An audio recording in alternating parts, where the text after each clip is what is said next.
Hey, what is happening, everybody? Welcome to the Heelcast. Just like Impa Wrestling got taken over by Lucha Underground on their last pay-per-view, Redemption. Now I'm have finally took over the Heelcast, and now I have a battle buddy with me. What is going on for the artist formerly known as the TNA Dude? What is happening? I don't know, man. Maybe I ought to be Lucha Underground dude at this point. We've been taken over. Robert does wrestling. Robert does the Heelcast. This is awesome. This is exciting stuff, Robert. I am happy to be here, and I think we're having a great show tonight. What do you think? Yeah, yeah, just like this past week of Impa Wrestling. So let's talk about this. Let's give the shout out first. So let's do the right thing, right? So we got first thing first. We got none other than Larkin, the man, the myth, the legend, and he have his podcast, S&M Podcast. So if you're interested in pop culture, sometimes wrestling, porn, a lot of porn, he's the guy that you. Everybody's interested in porn. Yeah. Robert, we all love porn. So he is the guy that you should be listening.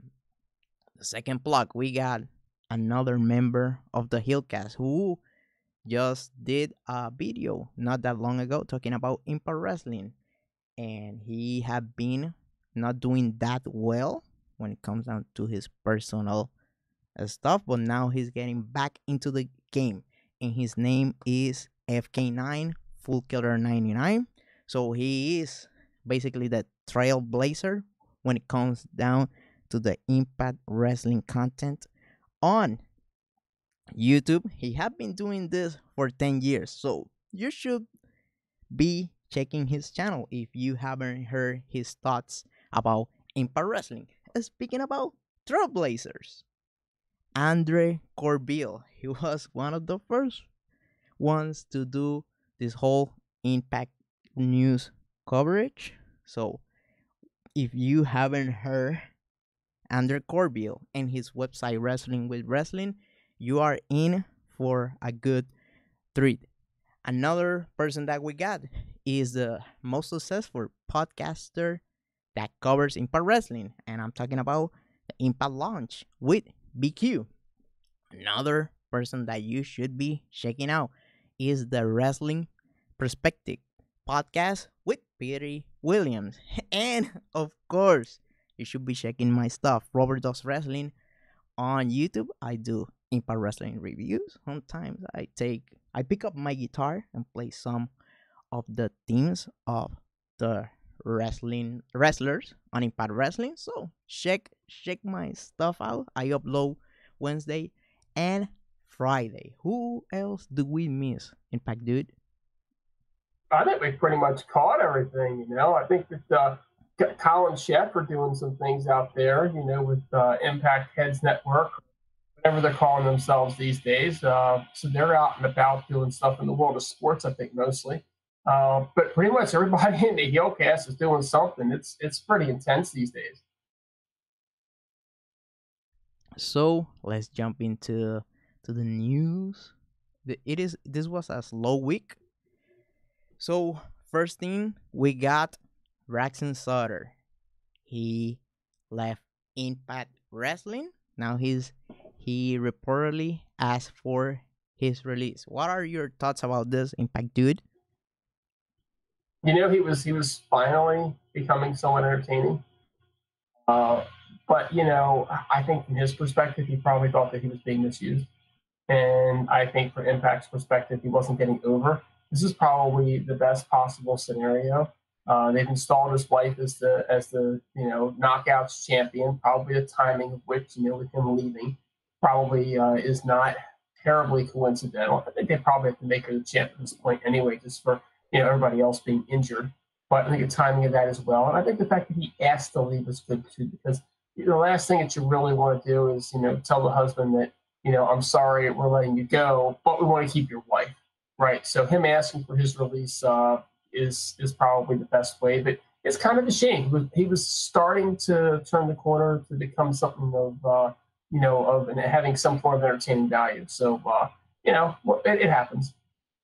I kind of got like worried about that Ali might leave in the near future. Why? Probably if you take a second look at this episode of Impact Wrestling, which we're gonna be reviewing as soon as we finish the news, you might see the way that I'm seeing things and what should be you should be worried about if Ali is gonna be around longer. Second piece of news, we got a new show, Behind the Lights, with Anthony Carelli, formerly known as Santino Marella, and Iceman. What are your thoughts about this? I don't know a whole lot about either of those guys, to be honest with you, Robert. I don't watch WWE. I know Santino was a bit of a comedy character. So, those that he'll be pretty entertaining in that light. I think it's great that they're putting out another podcast that they're doing on Twitch. I think the more content they have for the Twitch channel, the better. So I think that's pretty cool.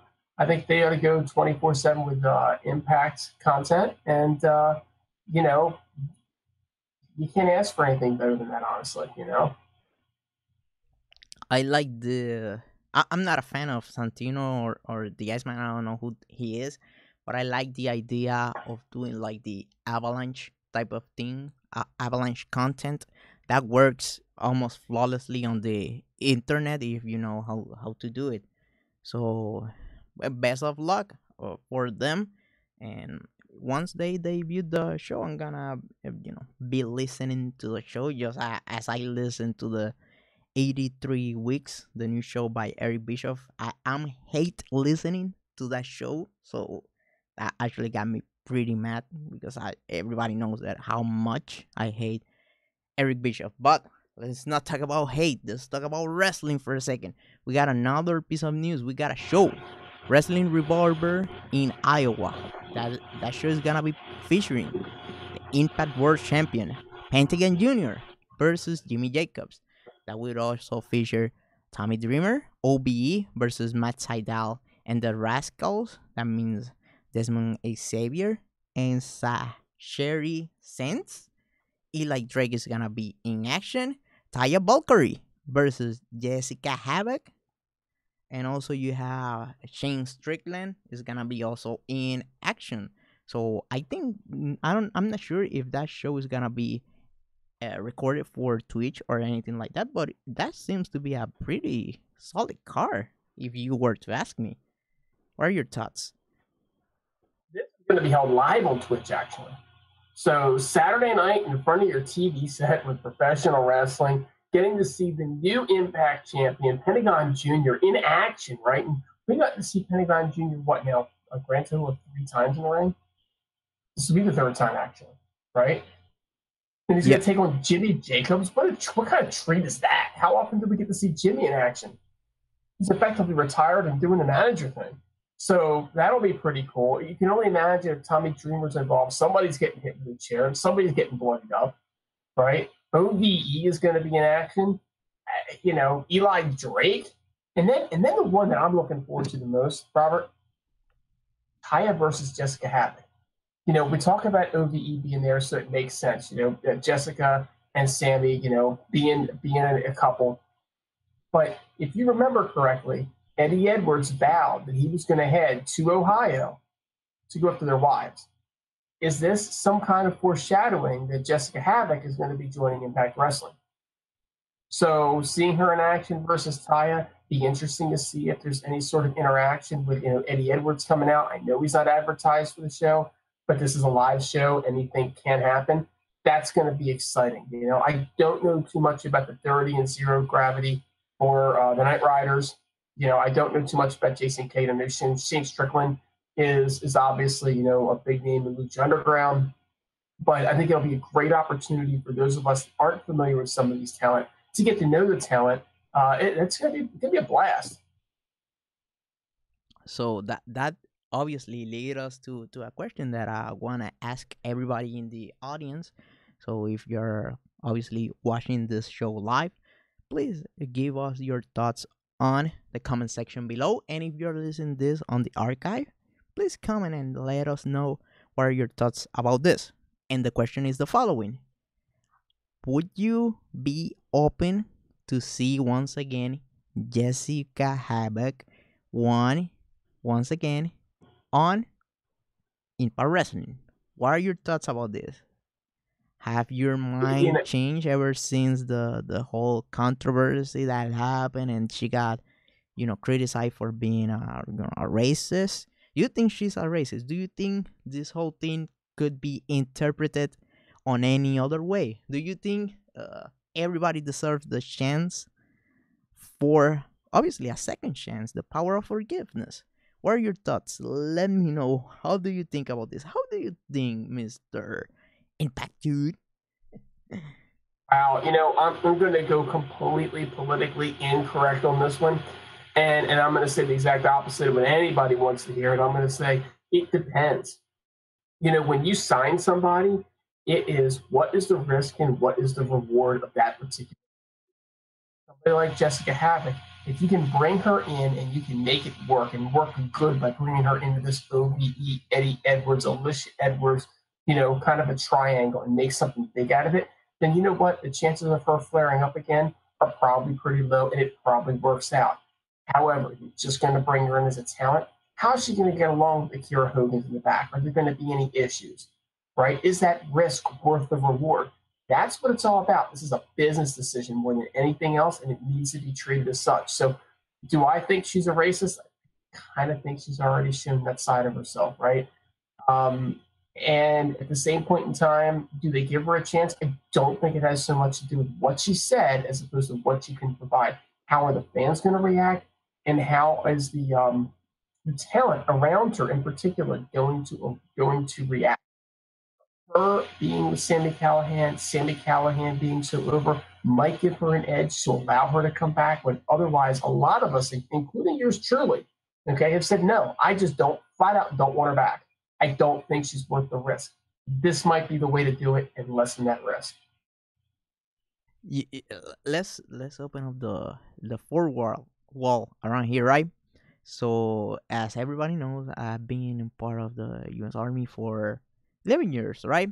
So when I came in to basic training, there was a guy who had a problem with, the guy was insane because he called the main guy over there, the first sergeant, the N-word, right? In front of his face, right? Oh my And God. dude, yeah, that was insane.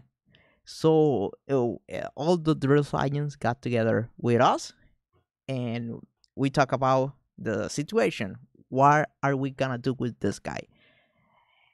Are we gonna send him back, or are we gonna let him still be in, but under obviously new rules?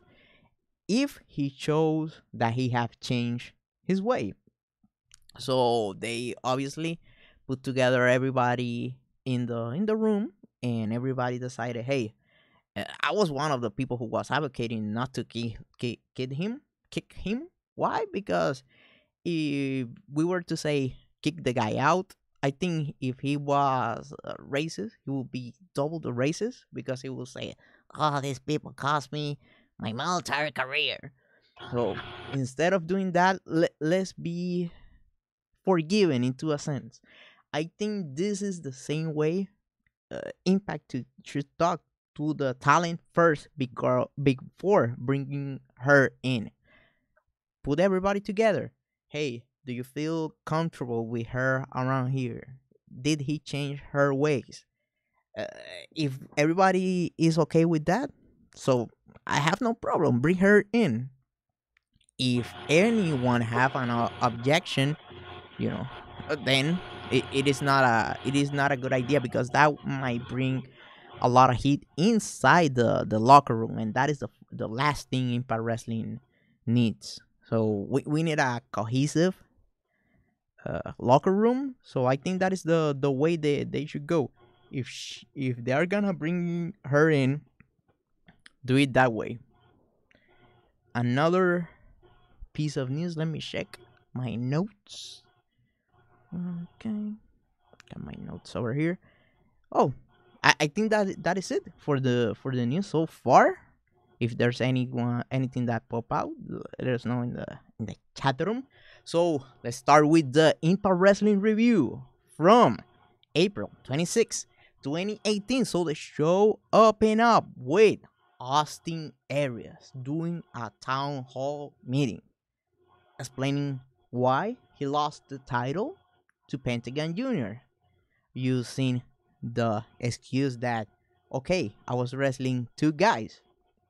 Second, I was wrestling two guys who happened to be brothers. So it was basically a two versus one match. So obviously, I lost the belt. Moose say, wait a minute, that is not the way a leader should be conducted, saying all sorts of excuses, and he walked out of the meeting. Then everybody else in the Impact Wrestling locker room walk out of the meeting. So obviously, Austin Aries was left standing with it on his face. What are your thoughts about this first opening segment? Wow, man. Here's what I got to say about this. I guess the purpose was to show Austin Aries is turning heel, right? And I guess it worked. At the same point in time, this was just horribly, horribly well done.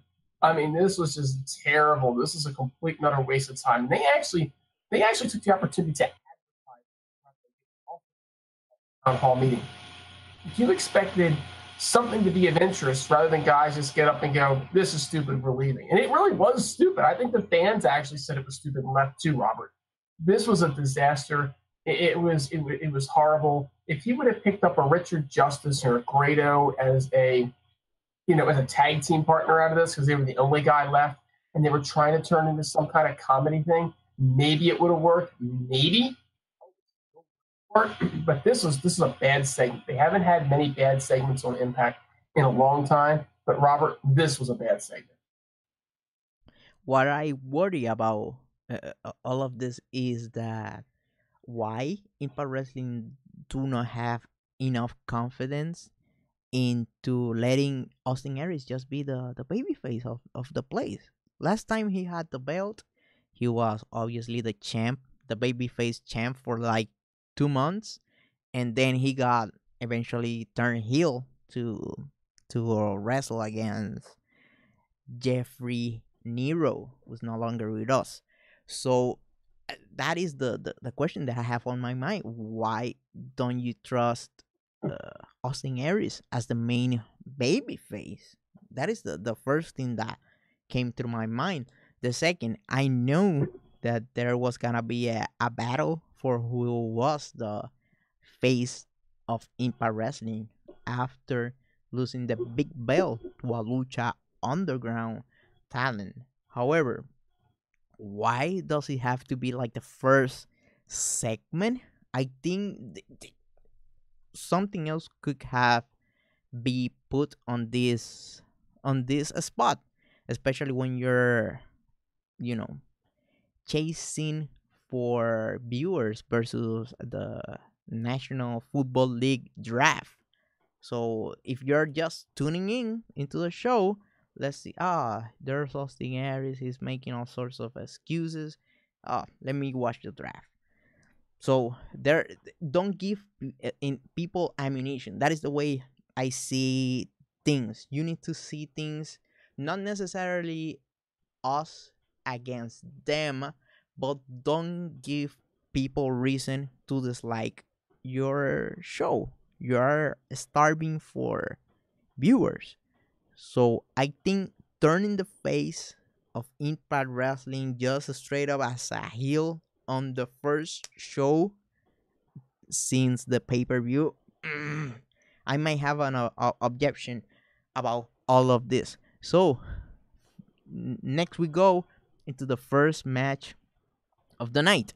We got Brian Cage versus Trevor Lee. So obviously you knew who was gonna win this one.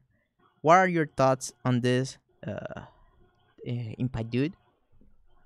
Well, a couple things here. First of all, I don't know the status of Austin Aries' contract or agreement with Impact Wrestling, and they're probably not going to make him the baby face and the number one baby face if he hasn't signed for a while. So that could play into the Austin Aries decision to turn him heel. The question would be, why not make him, a heel almost from the start, right?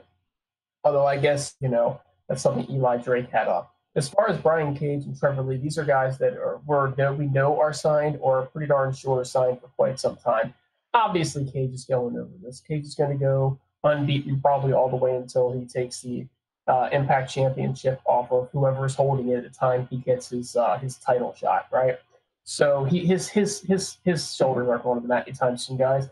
Trevor Lee puts on a great match every time out. And he's a guy that has been stuck in the X division, and they're trying to transition him out, whether it be by the tag team division or whether it be something like this with Brian Cage in the mid card. So what you know you're going to get is you're going to get a great match out of Trevor Lee every time. And quite frankly, Brian Cage is something new every time. The man is incredibly talented. He is an absolute beast. And he's the kind of guy that makes you go, wow, we're not going to miss Lashley completely after all. Lashley's still one of the top talents in the business, if not top talent. Brian Cage goes a long way to making us forget about him. Just a great match with these guys every time out. You're going to get that with these two. I forgot to mention one thing. Don Callis and Josh Matthews are now the official commentary team of Impact Wrestling. And what are your thoughts about this? Well, I love that, right? But I'm a little concerned because apparently Sami Callihan beat up Don Callis last week at a house show, right? Lugged him up or whatnot. So the question is he going to continue on, or is that going to be some kind of storyline to write him off and to put Sanjay back for a while? I've heard rumors that that might be the case, right? But I think that, Sanjay tried hard. He really did. When he first started, he was just terrible. I was his biggest critic, right? He got better. Is he good enough? Probably not. But I don't know that he was meant to be thrown in that position either. I think he was a guy that filled in. I think he did an admirable job for a fill-in. So I think if we can get Don Callis back there, keep him there, I think the fans are going to be happy. Personally, if they could grab Matt Stryker, I would love to see that. Robert, I just don't know if that's a possibility, though. So, I'm not a fan of Don Callis. No, never was, never have been. Well, he's not bad on commentary. The one that I like was the guy who was during the time with Tene and Taz. I totally forgot about his name. Well, he's doing like obviously something with the NWA because the NWA just signed people who were used at one time by Impact Wrestling. You know his name, right? Todd Kenley? Kennelly. Todd Kennelly. That's Kennelly. It. Todd Kennelly. Yeah, I like that guy. He was great.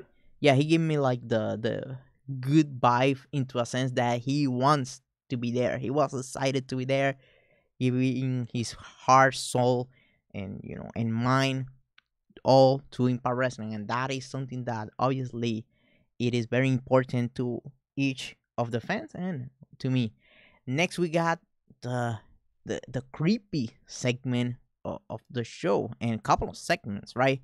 We got a couple of battles between Eddie Edwards and Sami Callihan. First, Sami Callihan showed up at the hospital where Alicia Edwards was, resting in bed, obviously to creep her out. Eddie Edwards got word of it and he got pretty mad, just insane, just unhinged.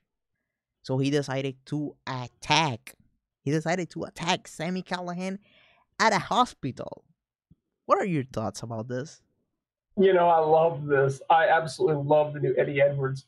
And it's funny because I just posted the latest edition of Hot Fire with Fire Guy on Impact Asylum. So Fire Guy puts out an article every week, and I have his review sitting in front of me right now, and I think he sums this up brilliantly. Now, this is the Eddie Edwards that's needed in Impact, he writes. His lack of character work is what's preventing him from going up the card, and having this very personal feud helps him out and will make all the difference. The bottom line is that he's right. He's spot on right. He goes on to talk about the Chris brothers and beating up their wives. This is called putting an edge on a character, putting an edge on a character in a hurry. Eddie Edwards has snapped, and this is just like the greatest thing. I've been an Eddie Edwards fan for watching in Ring of Honor as well as Impact Wrestling. The guy's a phenomenal talent. His issue has always been that he never stops smiling, Robert. He never stops smiling. Well, now they've taken that smile off of his face, and they have made him a complete madman to the point where he goes into the hospital and he beats the living bejesus out of Sami Callihan, who, by the way, really seems to enjoy that. That's one of the things I love about Sami. I mean, he don't mind getting beaten up. He's just like, yeah, I'm going to take it with a smile on my face. It was absolutely fantastic stuff. I'd love to see more of this, and I would absolutely love to see him beating up the Chris brothers' wives and beating up everybody's wives, get Alicia involved into it, and make this the personal feud of 2018 and beyond. This is the kind of feud that's going to bring fans back to the show. Not because Eddie and Sami have big names, but simply because they actually hate each other. If you just don't break kayfabe, folks, you will be set in this one. And Sami Callihan has already proven he ain't breaking it. It's a whole lot different than what happened over in Saudi Arabia with the WWE. And the guy breaks kayfabe and starts saying, oh, yeah, well, I was portraying a character on TV. I actually like my Iranian heritage. It's like, dude, I didn't watch that show, but you don't do that. You're like, I'm sticking with the character. I'm going to create and generate some heat. That's what this is doing, Robert. And this right now, personal opinion, the best thing in all wrestling. Yeah, unspoken hero about this feud is the Joseph Park, the Monster Abyss. He's the one writing this segment, apparently, according to the rumors on the internet. So the brains, one of the brains, right, behind this whole feud have been none other than the man behind the mask of Abyss, Mr. Park. So it is great. So as for writing and segment and the filming of the segments, they have been on point. They have been creepy. They have made people feel uncomfortable, and that is what you want people to feel in order to get attached to what they are watching on their TV screen. Next, we got the video package of the return to Impact Wrestling and the road to recovery of none other than DJC. What are your thoughts about this? Don't you just feel like this is a year late? Like, don't you just wish that DJZ would have been around for the last year? He's been working the indies. He's been over in Japan. He's been down in Mexico for a bit. But I feel like DJZ needs to be on. So I think it's great they're going to invest in him and actually bring him back. I think a lot of us thought that this talent that we all know and love. I mean, the guy's a fantastic talent. He's got a great attitude. We thought maybe we'd seen the last of him. And now they're putting this video package together, showing what he's been through, talking about what happened in the hotel bathroom and how he passed out, and now here he is, and he's back, and he's better than ever. And let's face it, Robert, DJZ brings an element to Impact, which is just cool. His entrance with that, whatever that body armor is, lights up, is just unique and different. And his high-flying ability, the fact that he has wrestled and studied lucha and spent a lot of time now in Mexico, is really aiding him, especially with the Lucha Underground stars coming on board. So I am ecstatic to see what they have in store for DJZ over the next few months and the next year. So we got someone who pick up the mood we were talking about uh, during the the chat room. That what would happen if Impact Wrestling will film something with Eddie Edwards on a jail? Would you be up for that? I love it. I think the only thing about it is he's got to get out of jail to do more damage. So the question is, if he goes into jail and he wreaks havoc while he's in jail, right? How did he get out? Did they let him out? He can't really break out, right? Or could he break out and then they could have the police come and take him back? I don't know. I bet you anything that our good boy Mr. Park, whether it's Chris, Joseph, or just the best, come up with something because this has been really, really well booked at this point. So yeah, I would say to the listener writing the message that would be a fantastic idea in my book. So another thing that I wanna throw out there, right? If you have been a long term Impact fan, you remember the whole incident between Sima Ion at that time and Jesse Sorensen, and they got an accident, a botch, and it was to it looked like it was the end of the wrestling career. How would you feel if there was some kind of let's say face off, not in the sense of enemies, but when you say, hey, this was an accident that happened to me, and then a couple of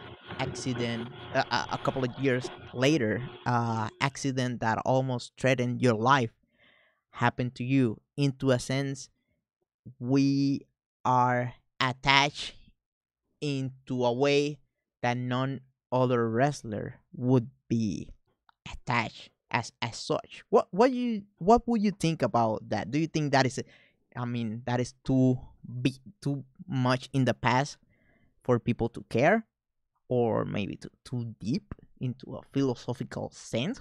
What do you think about that? Insane idea. I kind of look at it and I can't get past when it happened and what I saw. And DJZ jumped off the turnbuckle, right? And his legs hit Jesse in the head, and Jesse's head wound up buckling and going back. And everybody blamed DJZ for it, but I've always said that the guy jumping off the turnbuckle, right? He's just jumping off the turnbuckle. It really is how you catch him.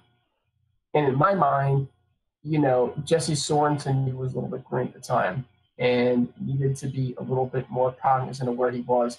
I was watching a video of Ravishing Rick Rude, right, in his last match in Japan this past week. It's actually maybe yesterday, to be honest with you, Robert.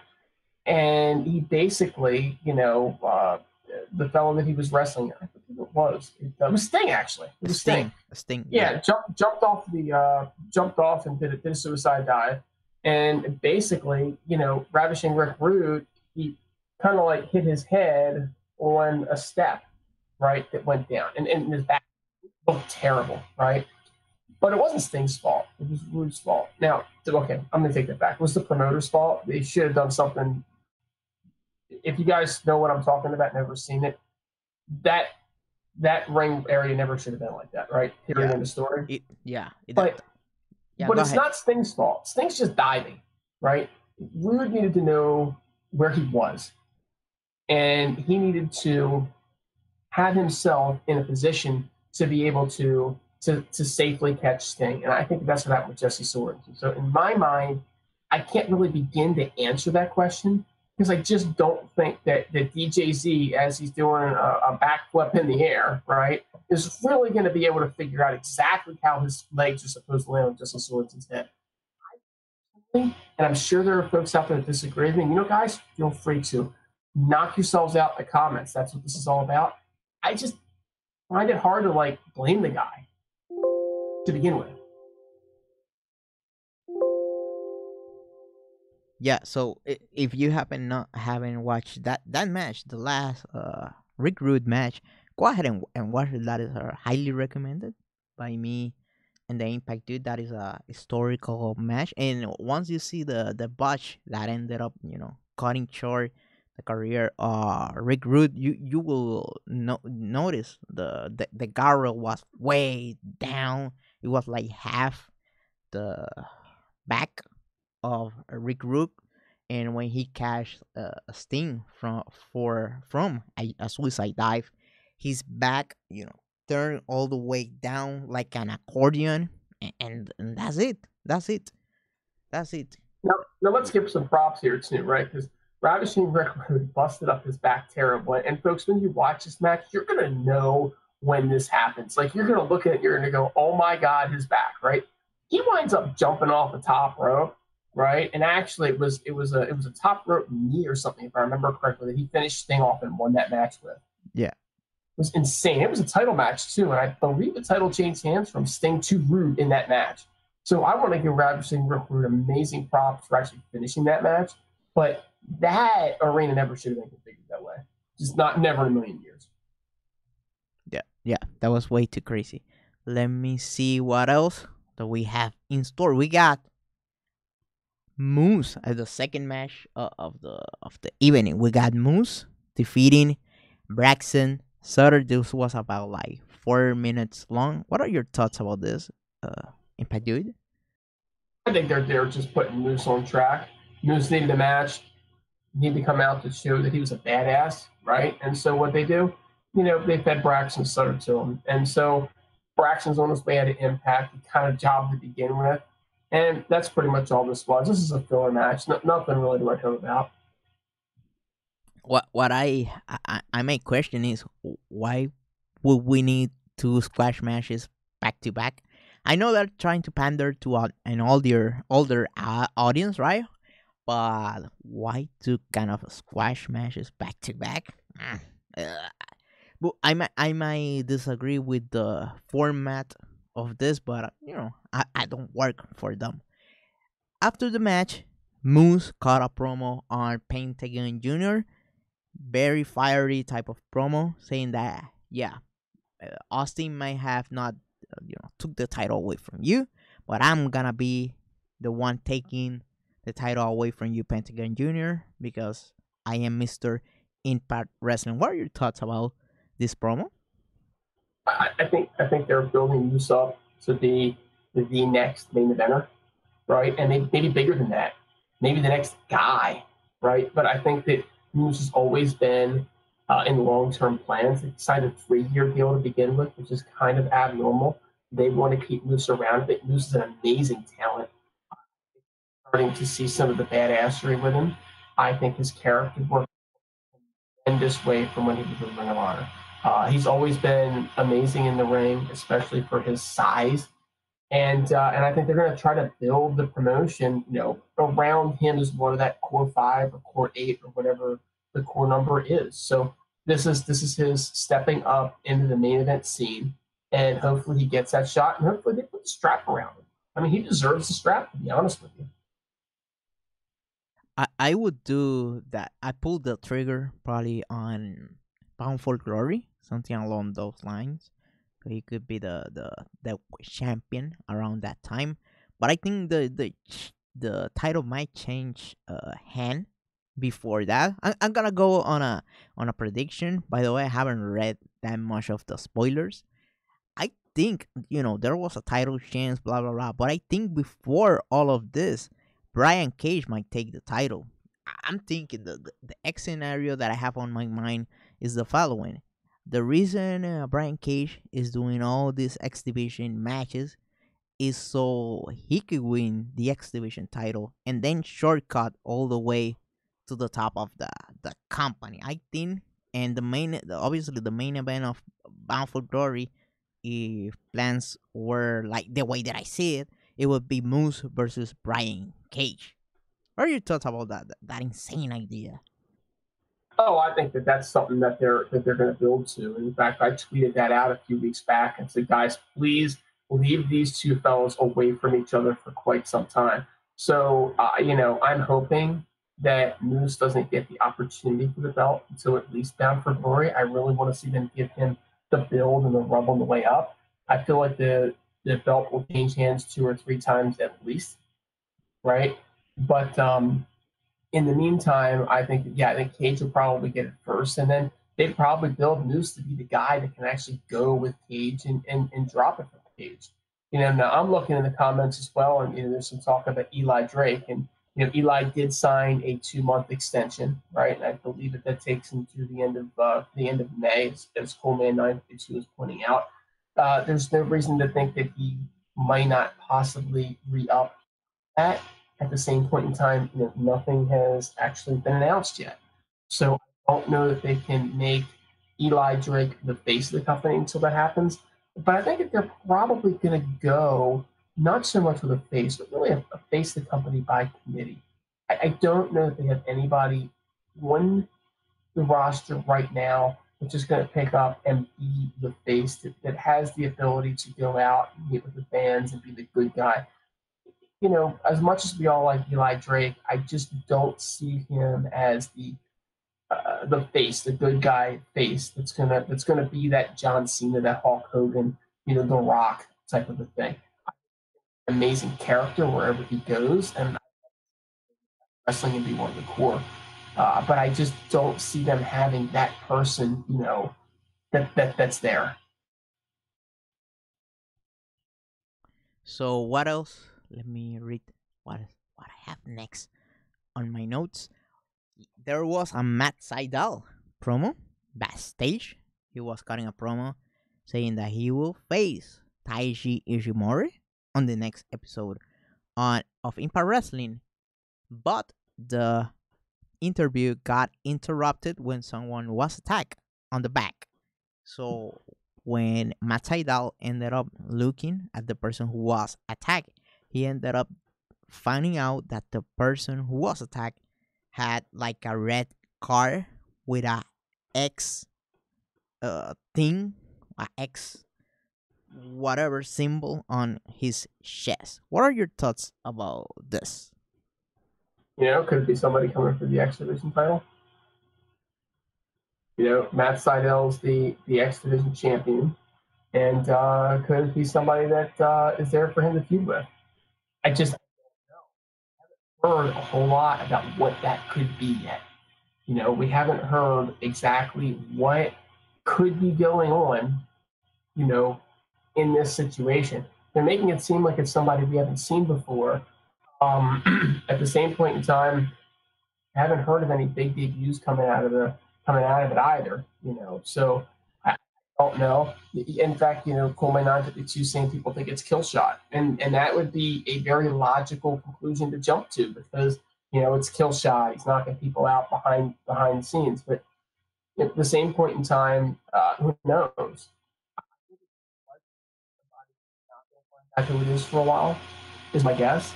But it's odd if that's the case that they did it this early on in the tapings. So it'll be interesting, Robert. It'll be very interesting. It adds a little bit of of flair to the show when you just don't know what's going on. There's a reason to tune back in every week. A lot of people love like conspiracy angles and speculation and that type of stuff. And that's very powerful with wrestling fans. Speaking of speculations and people putting two and two together, we got LAX at the clubhouse.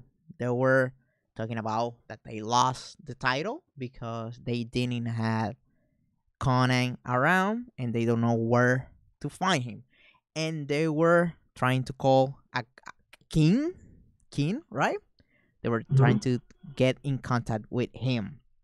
Obviously, if you speak a little bit of Spanish, you know that king means rey.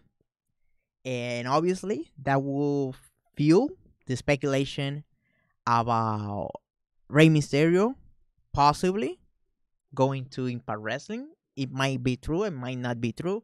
However, that is not the what matters. What matters is the speculation and people wondering. And also, it could be another person that could be known as King. What are your thoughts about this? And, we've heard a lot of rumors about King Cuerno coming, right? Uh, so maybe that's a possibility. We've heard rumors that it could be Homicide. We've heard rumors that it could be Jeff Cobb. We've heard rumors that it could be pretty much anybody that's associated with Lucha Underground. I think it'll probably be somebody that, maybe we're not quite aware of who it is. Somebody that fits the LAX mold, somebody from the New York area or something like that. Because really, LAX is more impact than Lucha. So personally, I'm hoping for Jeff Cobb, just because, as you know, Robert, I have him in our fantasy goal. But I'm not gonna hold my breath on that one either. How hilarious it would be if it was Kim Booker. Oh, that's insane. Speaking of insane stuff and traveling type of stuff, we got a knockout title match. We got the champion, Allie, defeating Taya Valkyrie. What are your thoughts about this? Let me know, bro. Go ahead. Oh my goodness, Robert!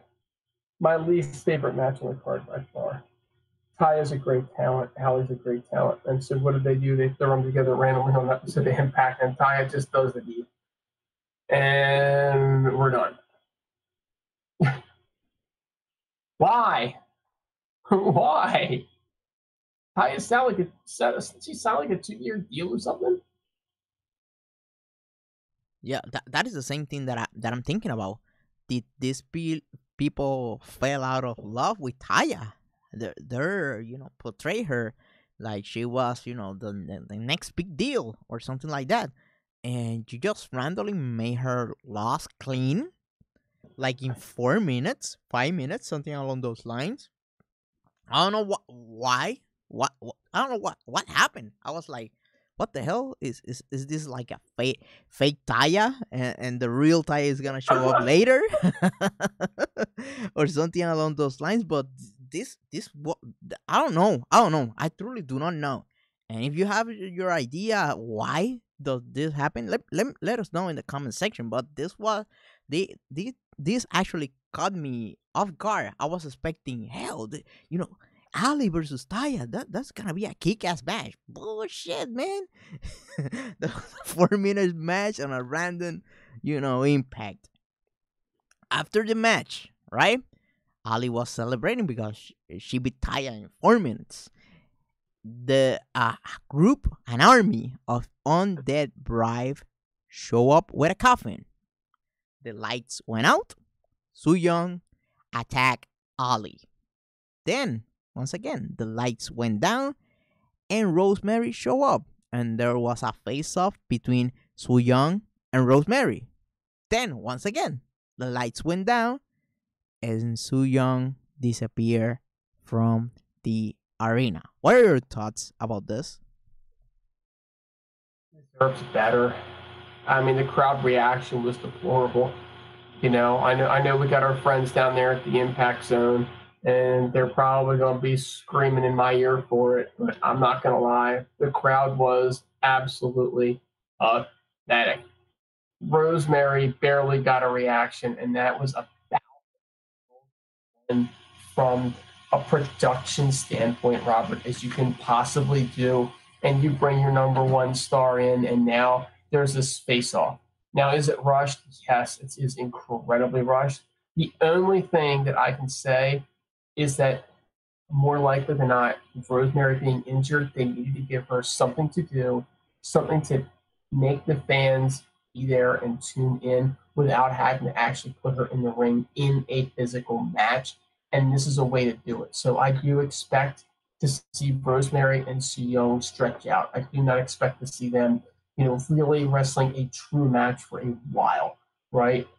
Maybe they'll have some backstage interaction here or there, but I just don't think you're going to get a full match from them for at least a couple of months, maybe longer. So yeah, go ahead. Go right ahead, man. Now you take it perfect. So the elephant in the room.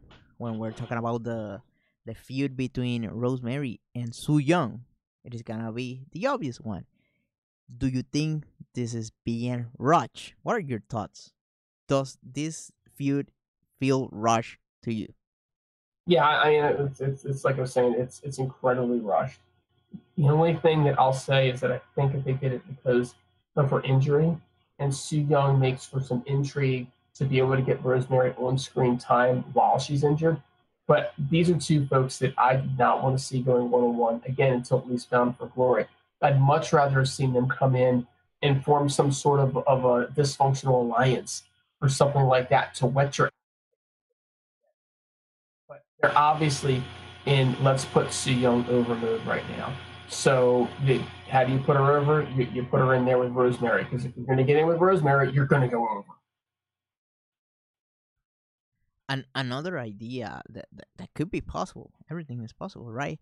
In reality, what if Rosemary is actually thinking about leaving and only a select few people know about it? That is an idea that I have played on my mind, and I think that is a possibility. And let's say, hey, since we got these two talent on the roster, let's make sure that they have a match before either one of them leave the promotion.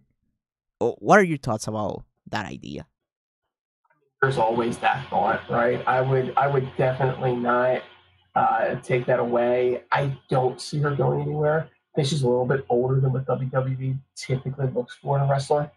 And I also think that she's the type of person that really appreciates the creative freedom that she currently enjoys, right? Her boyfriend's there as well. So I think there are some reasons to think that she'll stay. But the one that keeps giving me hope that that's the case, and Robert would obviously always looking for hope is Impact Wrestling fans. But is when I hear Josh Matthews say time and time again, Rosemary and Taya Valkyrie, these two are going to be going at it for years. This is the feud for the Knockouts division for the next 5 years. When you hear him say things like this, it really leads you to believe that she's either locked up or they expect to have her locked up for that period of time. And the same thing with Taya. And maybe that's part of the reason they feel like they can job her out in 4 minutes. I don't know. I still think that is pointless and bizarre. But again, they got a lot of talent in the Knockouts division right now, Robert. But what they're doing with it does not make a whole lot of sense from the outside. Another idea that have been thrown around is this match just being like a bait and switch type of deal, and then we could have something along those lines. Another idea that I have heard about is Soo Young bringing her Japanese tag team partner against Rosemary and Allie. That would be also very interesting to say the least. Next segment that I have, KM and Falaba ended up meeting each other backstage with KM saying, hey, Falaba, I changed my ways. I'm not gonna fat shame you no long, right? Any longer. I'm gonna be a good guy from now on, and I'm gonna prove it to you next week, and they're gonna have some sort of tag team match them together on this week's episode of Impact Wrestling. What are your thoughts about this friendship of KM and Falaba? I just like having Falaba on my TV screen.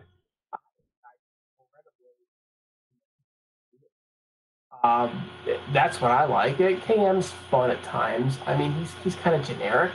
Uh, ton of potential, just an absolute ton of potential. I just think that his character comes off as forced at times. But these are two guys that know each other well. They're both in the New Jersey area, and so they're in the ring together all the time, out of the ring together all the time. So I think some interaction between the two will probably be good for both of them. I think particularly KM could get a little rub out of this. And like I said, KM is a talent that if they can harness it and keep growing him, he's a guy that, in a few years, and I do think he's a few years away though, it could be another one that they could be building the company around as a part of that core eight. that they've got. But it's way premature to suggest that now's the time for that. Yeah, I'm gonna speak on KM. I usually don't go into deep thoughts on unless it is on the Hellcast, right? KM, I see a lot of talent in him. He reminds me a lot of Scott Hall during his earlier days into to a sense, but he screams like Ohio Valley Wrestling. Like when you see him, you think, oh, this guy just got out of Ohio Valley Wrestling. So there is some work to do, and he had been putting the work on the gym. That is one thing that he got criticized over because he had like a dad bod, and obviously he wants to get pushed upper down the car. So obviously he's putting the work on there. He got the character down. Obviously, life is a work in progress, but I would love to see him, progress in front of our eyes via the magic of television. So that is the way that I see KM, just like modern day Scott Hall, but without that much obviously charisma because Scott Hall was just one of a kind, one in a generation type of guy. Next, we got a video package on the Johnny Impact versus Congo Kong feud. What are your thoughts about this? Whereas Johnny Impact, I'd like to see Johnny Impact on TV a little bit more. I think that Johnny Impact feuding with Congo Kong is fine. I think if you're looking at trying to push, Congo Kong up the card, the only thing is I don't like the use of Johnny Impact, and really haven't for quite some time. He's an incredible talent. He's AAA champion. He's Lucha Underground champion or former champions, whatever. But he's been champion pretty much everywhere that he's been, and he's been the guy that couldn't quite win the title at Impact Wrestling. So at some point, I feel like he needs a shot to win the title and to hold it for a little bit. I'm not suggesting he get the Eli Drake run, but just a run with the strap. So they're pushing him down to push Congo Kong up. So there is some benefit there, but it would be nice to see Johnny Impact, a little bit more center stage than he has been, to be honest with you. Yeah. I would love to see where those all of this leads because they have been saying like, hey, I'm gonna destroy your face, make you ugly just like us, drag you down and that type of deal, right? Where all of this can lead. It is he gonna be wearing like a mask. You remember the mask Cody Rhodes used to wear? That it is like a protective mask. Yeah, are they gonna go for that? Are they going a little bit more extreme into doing a bar wire type of deal or something along those lines? I think that would be crazy. I don't think he's gonna do it because he's like he wants to be a movie star, but let's see where the obsession with the face of Johnny Impact it is gonna lead.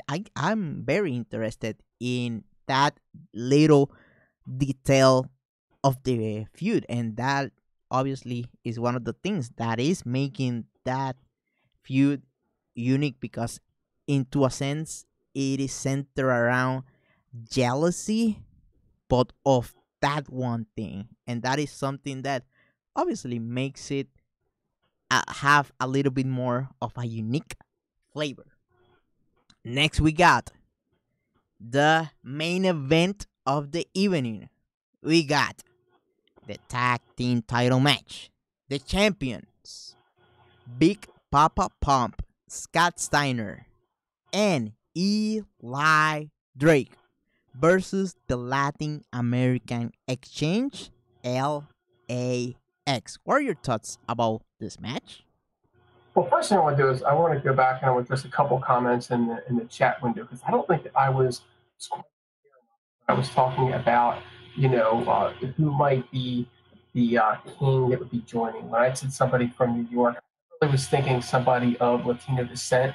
put a New Yorker of Latino descent as opposed to somebody who's maybe more from of Mexico. And also, when I talk about Eli Drake and the mainstream character appeal, I don't know that I think that he is the John Cena, but he is definitely somebody that has much broader appeal than Pentagon. I don't see Pentagon as a mainstream draw either, and want to make sure that I didn't imply it by not specifically saying it. As far as this match is concerned, another really good match. I mean, I'm enjoying the Scott Steiner run. Robert, how about you? Yeah, I am a big fan of Scott Steiner. A lot of respects for him. He's a legend guy.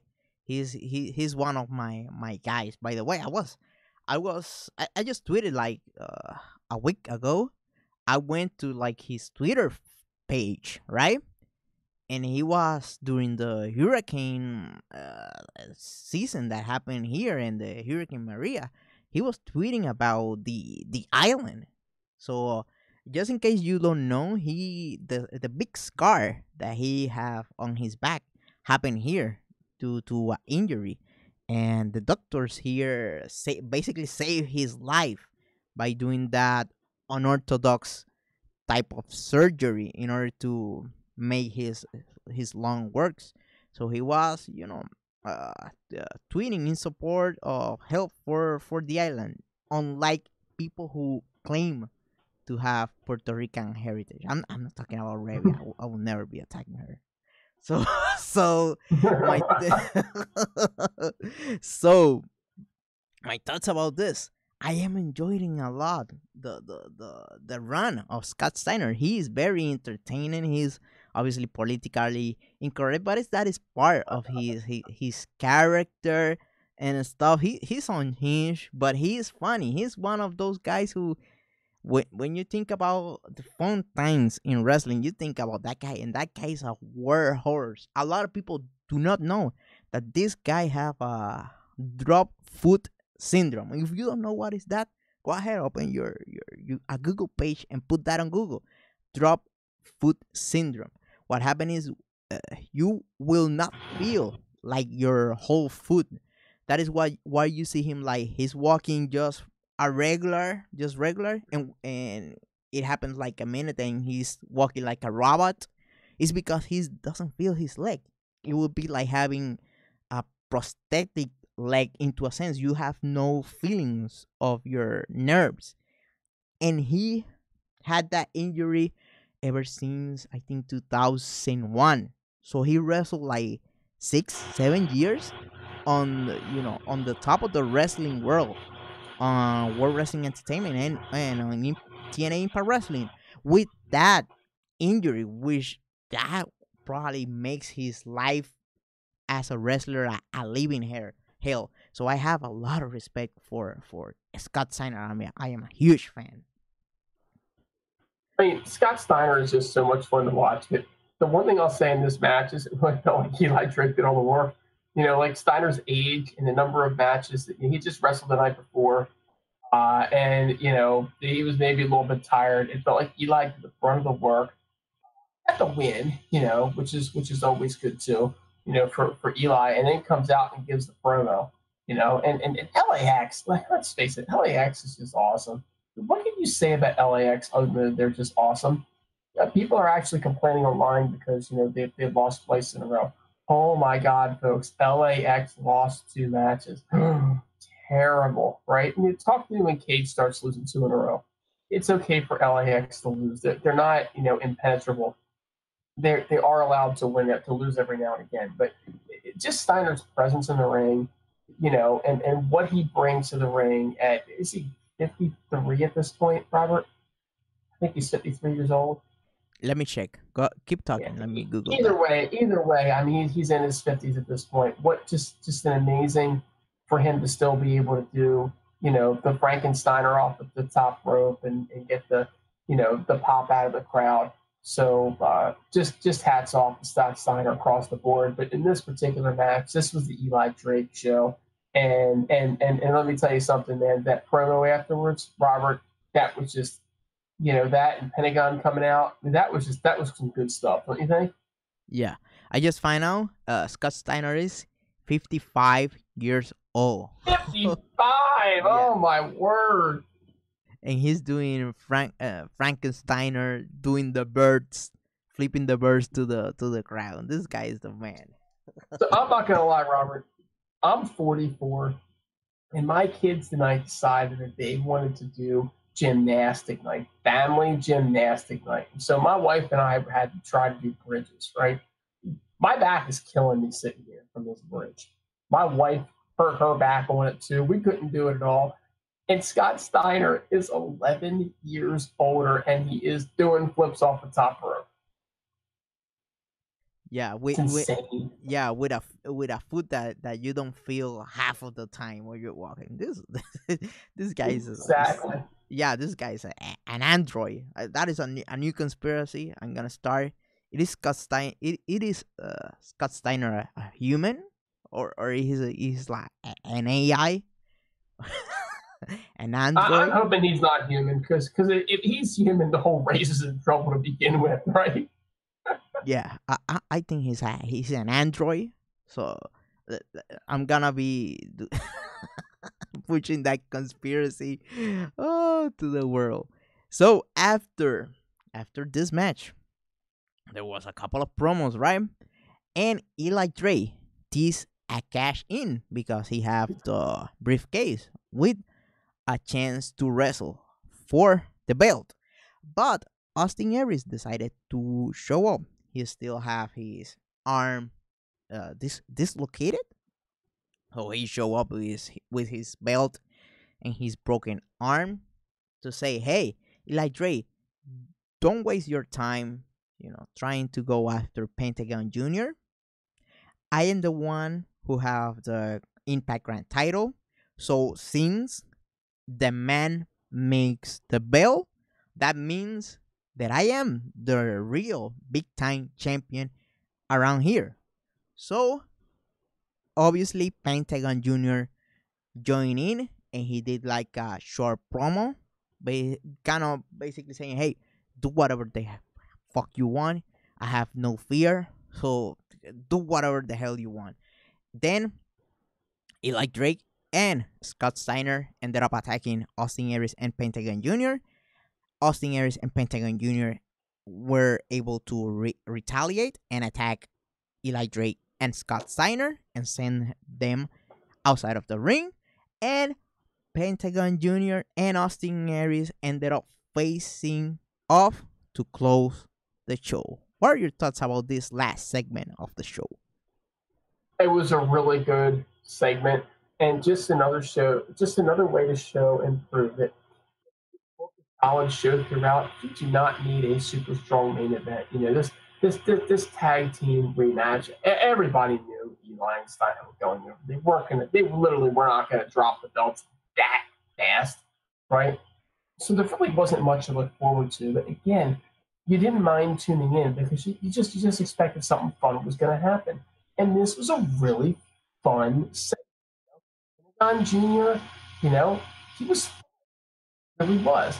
He's still just some guy that came from Lucha Underground, and if you're not an internet smart, you still don't know who he is. But they brought him out, and they let him do his thing, and it was very cool. So, again, mad props for this particular segment, and mad props to Pentagon Jr. as well. I mean, he's only been with the company for, the blink of an eye. The real thing though here is, where do they take Pentagon Jr. from here on? And the one thing that did bother me, and it could just be Josh Matthews being Josh Matthews, when he said the no fear era has begun. Obviously, folks, no fear is Pentagon Jr.'s thing, right? But are they really looking at this to be an era?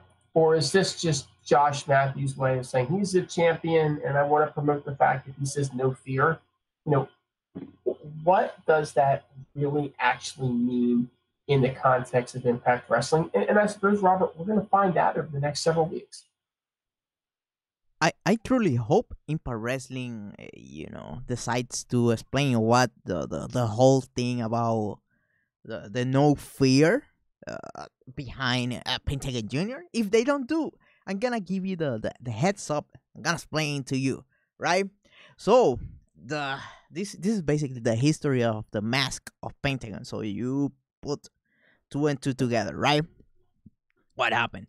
There is a popular mask on Mexico, right? Is called Octagon. You saw that mask during I think WrestleMania '97. That was on Texas, and one of the guys who wrestled there was Pentagon, Octagon, right? That is 8 sides. So the booker there decided to do like a evil twin mask type of deal, right? So he decided to create Pentagon. That means 5 sides, right? What happened is, ever since the creation of that mask, every time they gave that idea to a talent, something bad would happen. There was one of them who, died. Another one had a like an injury. So there was like a mystique, into a sense, a curse. People, this is gonna sound like stereotypical, but Mexicans seems to be very Christian, very religious into a sense, right? But there's pagan tradition, just like everybody everywhere else, right? And people second guess that mask, implying, hey, this mask might be cursed. I'm not wearing that shit. I'm not. I'm not gonna be that person, right?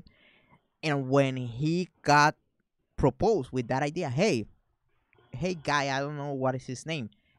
Would you like to be the next Pentagon? And he said, hey, I had no fear, zero miedo. So that is the whole idea. That match was offered to many other talent, but they decided to decline it. But Pentagon decided to take it in, and he had made it famous worldwide. So that is the history, a short, brief history on the reason behind the motto of no fear. Is because of that people thought that that mask was cursed. So, what are your closing statements about this episode of Impact Wrestling from April 26, 2018? What is your final grade on this one? My final take on this one is that was dropping some serious knowledge there, Robert. That is dropping some serious knowledge on the Heelcast fans and the Impact Wrestling fans. And that was pretty cool stuff. I really enjoyed listening to that.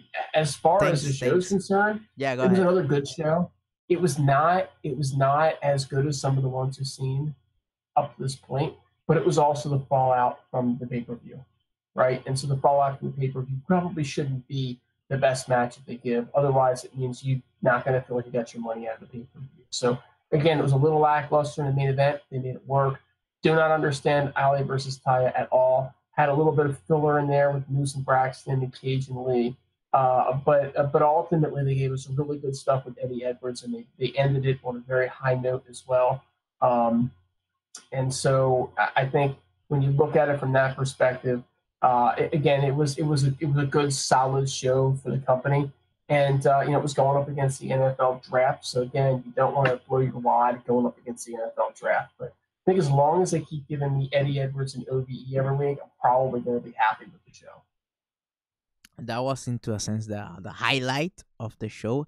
However, I don't thought this show was bad, but I think if you didn't watch the show and you just listen to this review, I would say, hey, just go to the to the YouTube and check out the top 10 moments for this show, and you will be square away.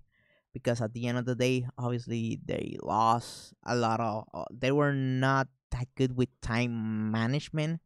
That is something that I might have a little bit of problem with them, and that is without adding that they show like the Steiner brothers versus Team 3D from Bound for Glory 2007, and that ran long, like 8 minutes, something along those lines on TV. That they obviously Ali versus Taya would have benefited greatly from, I guess, from that time. But at the end of the day, the thing that mattered the most was done. It is the basic idea of finishing strong. Just like when you're doing anything, even if you're doing a clusterfuck, make sure you finish it strong. Look, look. That's right. Make it the best clusterfuck you can possibly be and do it at the end. So that is the I guess the wisdom of the show. Whatever you do, make sure you finish strong.